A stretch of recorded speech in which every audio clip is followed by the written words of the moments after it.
Welcome back, everybody. Uh, Alright, this video is going to be quite abrupt and short, but it's one I've been looking forward to for quite a while. And as y'all know, the Stern Ritter summons, I've been doing my best, hoping to get a banner, and I don't think I've pursued a banner this badly. Like, I mean, it's gone pretty bad the entire time. I don't think I've pursued one as much as this one. I'm just like over the moon. It's the first Quincy one. It's a legitimate Quincy summons, the Stern Ritter. And guess what? We're gonna do step 10. Yes, finally, it's about time. It's taken quite a while, and as y'all know, I've gotten. Oh Lord, have mercy. Um, Let me show you. So if you've seen the previous videos, here are the fillers I've gotten. All right, let's blur blur. Okay, we got a Kid by Akuya. I don't think we got Lisa. We got Yororichi. We got Renji, I believe. We got Retsu. Not Riruka. She's the one I don't have, and I still haven't gotten her. Uh, Toshiro. Haven't gotten him. We did get him, of course, and then Ikaku, and I don't think I got the Shinji, but hmm, it's been bad.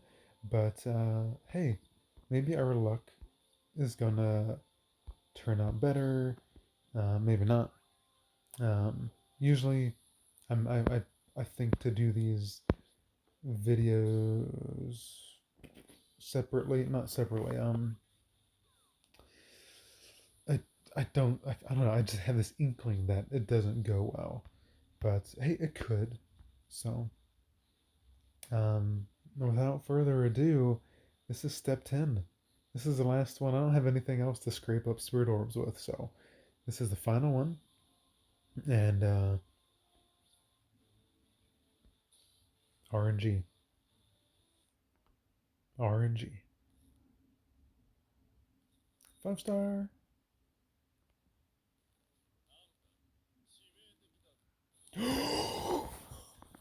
Oh, holy crap.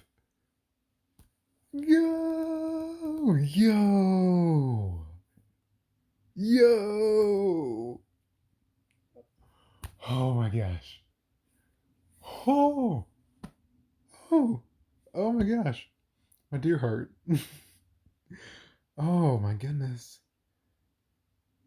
Askin. Like fast forward 20 seconds. Askin. Wow. The death dealing. The one I. Okay, guys, so before I began this whole shenanigans of doing step 1 through 4, and then I did step 5, and blah, blah, blah. So, before all that, I chose to read up on the Quincy's involved in the summons as far as their story, involvement in the story plot, in A Thousand Year Blood War. And what I was most interested in looking into was their abilities. And the one I read the most about and was most looking forward to possibly getting was Askin. So I'm so happy because now I can finally talk about him. Because I was waiting, I wasn't going to talk about any of the Quincy's abilities unless I got them from the banner. So we're going to go over some of his abilities. Um, awesome. Yes. Oh man, that's good. It's good. It's good. Yes. Yes, Queen. Please. What the fudge? Oh, shoot. What the crap? Guys, what the heck? What the heck? RNG. RNG, I said your name before this. Step 10. What the heck? Why? Oh my gosh. The game's like, okay, here you go. Step 10. There you go. What the heck? Why? Why? Why, baby, oh I still love you. Yeah, I see you drive around town with the girl I love, and I'm like, forget you. Man, the head of the banner characters. He is on the Stern Ritter. He is on not just the Stern Ritter, he is in the circle of Yuhabak's team. And he was the one to take down. God, oh my gosh, that's amazing. He was the one to take down Etsu, one of the top two of the Squad Zero. He took down the Etsu guy. But then Etsu recovered thanks to the guy with the hairdo, and then the hot springs, and he can revive the blood. So, gosh, that is awesome. Our Askin is quite. He's very unique um, with his abilities. But okay, let's go ahead and jump into his description. Askin Nakleva, a Quincy and a member of the Stern Ritter. With the designation D, Askin's loyalty to Yuhabak is apparently at least twice that of a Pomeranian. So he's not that dedicated to him, but he. So as far as Askin's his demeanor, he tends to watch the battles from afar.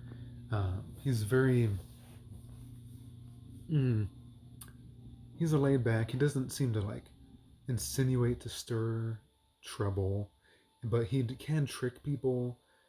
He tricked Grimjow, um, and I don't know. He's just good at deceiving people at times, and he's a pretty chill personality person, and extremely, extremely dangerous. Let's lock that baby. So he has an ability called Gift Ball, I believe, and then there's Gift Ball Deluxe. So whenever he's in his what are these called? His Vanderick form, whatever they're called, their Bankai version. Uh, so the Gift Ball, one, to understand who he is, what he does, he controls a lethal dose of anything. Poison, he can control it to lower your immunity and makes you susceptible to it and makes it lethal. His the things he always likes to say, his favorite word is lethal, because he can make somebody else's blood lethal to that person. So whenever he fought Etsu, Yuhabak specifically chose him to be on his team because Etsu had one-shotted the other team members of Yuhabak's round circle, and the only one that was left standing was him. And what he did was he sucked, he raised the lethal dose of the Etsu's blood in him that made oh my gosh. So what he does, he'll take, he has to taste whatever the thing he's wanting to make a lethal dose of, he has to taste it. So he got some of his blood, Etsu's blood, and now that he got a taste of it, he was able to like suck it all out, basically, and it was crazy. But then he ended up getting destroyed because the hot springs dude gave him his blood back. But the gift ball ability, he can create these balls. One he threw at Grimjow in the story, and Grimjow was a fool and got into contact with it, knocked out. It is extremely lethal, can cause death, and Grimjow ended up surviving and stabbing through the heart of Askin and grabbing his heart, squishing it. He was dead. So, spoiler there. And he has another ability, Gift Ring, I think. So he creates an area around him, and the area, anybody who's in it, he controls he lowers their immunity to the poison or whatever he wants to stick into them.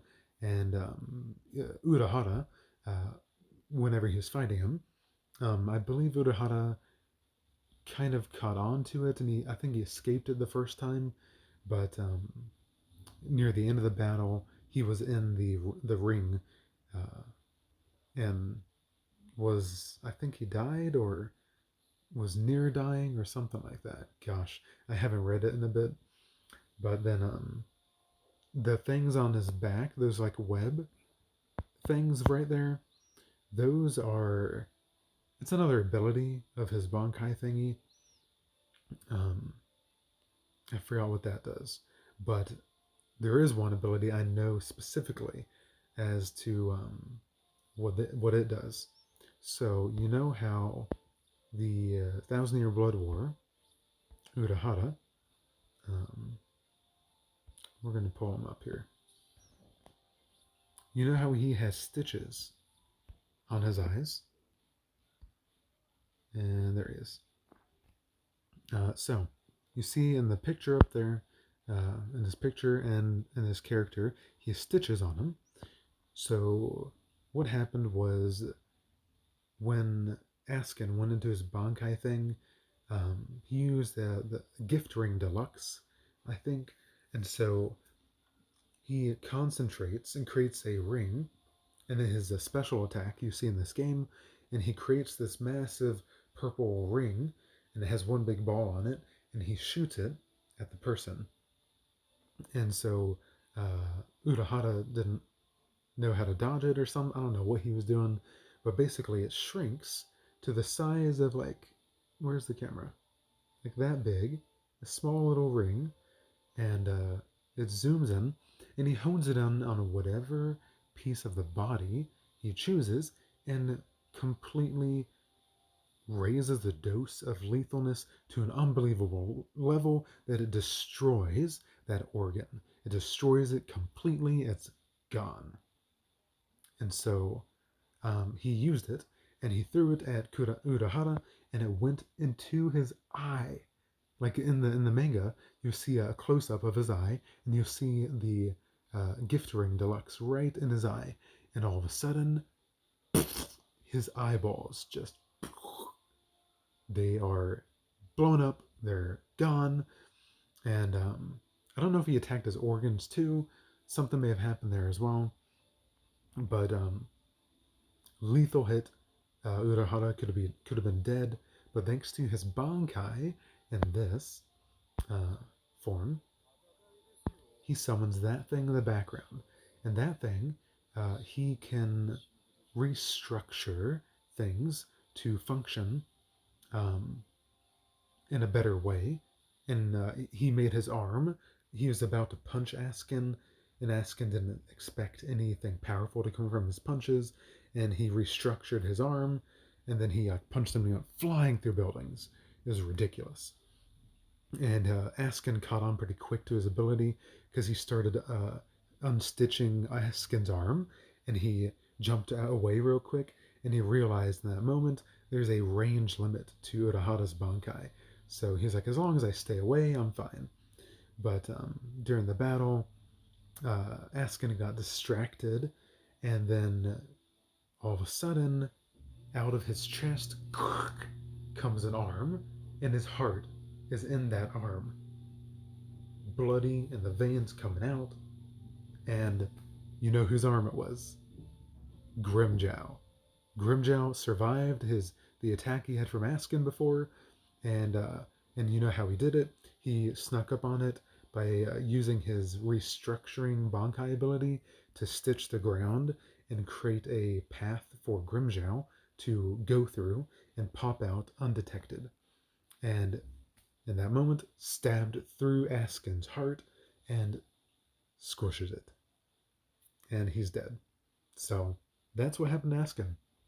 But Askin was very powerful, can control the lethal dose of things, and that is a dangerous power to have. Dangerous. So Man, guys, that was great.